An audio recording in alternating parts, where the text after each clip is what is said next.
All human beings are entrepreneurial, and if they get the opportunity, they can do something. And we have a responsibility as teachers to support people who haven't got self-confidence enough to let their entrepreneurial capabilities loose and try out and experiment with life, and more look for opportunities than for looking for how they can solve everyday problems.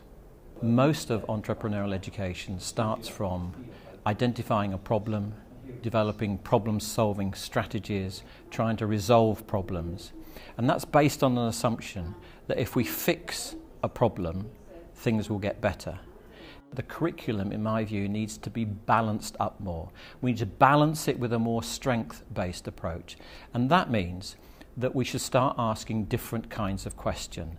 Not questions like, what's failed, what's gone wrong, what do we need to fix, what do we need to mend, and therefore what do we need to get rid of, but questions of the kind, what's really working well here and why, and what do we need to do to amplify this and to build a better future from aspects of this positive present.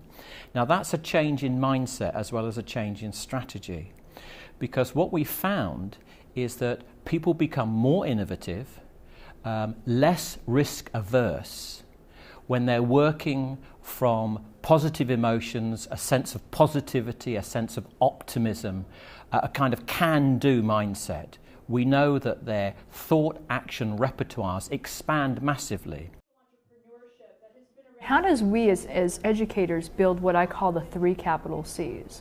One is their psychic capital, so really building up their self-efficacy, building up their skill set around finance, around operations, around marketing. How do you then also build up what we call the second kind of capital, which is your social capital?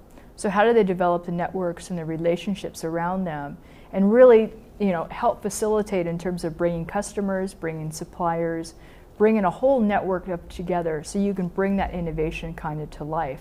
And then the third C is your financial capital. So you have everything, you have your psychic capital, you have your social capital, but building upon that into the financial capital, going out there and really selling your idea. Selling your idea and getting the resources and the support that you need to actually launch your business. Learning about entrepreneurship is not necessarily the same as becoming an entrepreneur. It's the same with leadership. It's difficult to be a leader when you learn about leadership. As a consequence of that, we need to rethink the system for the teachers, because the teachers always end up in a situation where if too many students fail, does that mean that the teacher is really good, or does that mean that the teacher is bad? And maybe we have to start to see it from a different perspective, where we would view the teacher as a co-pilot, as someone that travels with the students and thus also are allowed to experiment and to fail.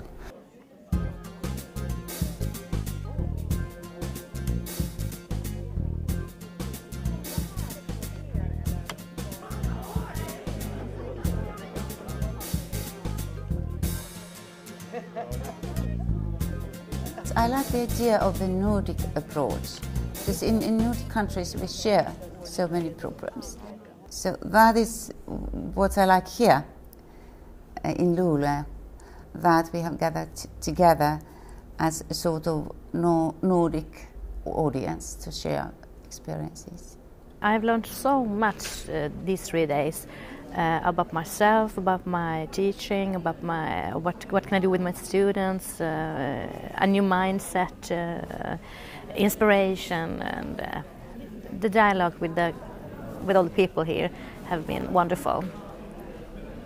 Some years ago we saw that maybe every 10th young student at our university was interested in entrepreneurship or could see them as entrepreneurs in the future. Today we are talking about 60% of the young people that see this as a possibility. So appreciating and visualizing entrepreneurs who are young, both male and female, is very important to get more young entrepreneurs. We know that we can't do things the way that we did it yesterday in order to have it functioning. So people need to think about how can we do things better?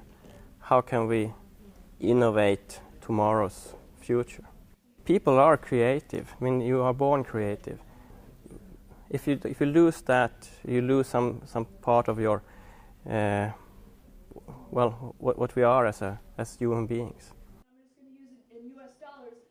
But this talk today about social venturing, I think, has made many here understand that entrepreneurship is not just associated with starting and running businesses in the interest of individuals who can make a lot of money. It's rather a matter of creating wealth and opportunities for the marginalized people, the poor people. And I think this is a way to deal with the conviction, at least in the Swedish culture, that entrepreneurship is just about making money.